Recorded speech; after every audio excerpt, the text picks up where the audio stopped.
wathi makeva Mordekhai bahleba bafuna kwenta inkosi silo sengubo, kepha Mordekhai wase uthumela umlayeto wexwayisa inkosi kuthi ayigadze ngoba kunebantfu labafuna kuyenta silo sengubo. Bekangati Mordekhai kuthi uyawufakwa kumarekhodi le ngalelinye ilanga avulwa kwakhanzaniseka ukuthi kunesento lesikhulu futhi leso sento akavuzwanga ngaso. Yekhonjuliwe, ungatsinwa kwenta lokuhle, ungabambisani nebantfu labanetinhloso letimbi ngoba utifaka kumarekhodi ngetintfo letimbi. Fane utifake ube ngikhunjuliwe ngetintfo letinhle. Nasi ngwaselisuku sakavuka udle. Ngicela kukufundzela encwadzini yaDeuteronomy sahluko 30 sicale kuverse 15 siye ku-19.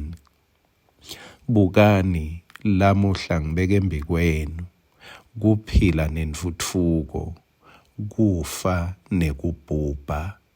Ngicela unake nje uhle ucaphiya nathi tintfo letimbili lengifuna sigcine sitinakisisile lamuhla nakusasa. Lithi lapha lamuhla ngibeke embi kwenu kuphila nani nentfutfuko. Ngilokunye lokho bese lithi kufa nekuphila. Bese 16 uthi ngiyaniyala lamhla kuthi nitsanze simakatse uNkulunkulu wenu, nihambe endleleni yakhe, nigcine imiyalo yakhe netimiso takhe nemitsetfo yakhe. Lapho-ke niyawuphila nanze. Bese simakatse uNkulunkulu wenu uyanibusisa kulelo live leningena kulo kuthi libe lenu. Ngingasho nekusho ukuthi uNkulunkulu utakubusisa kulelo live lohlala kulo. Bese 17 uthi kodvwa nanijikisa tinhlitiyo tenu ningete namlalela, nidvonseleke ekukhothameleni labanye bonkulunkulu. Ngiyanitshela lamuhla ngithi nakanjani niyawubhubha.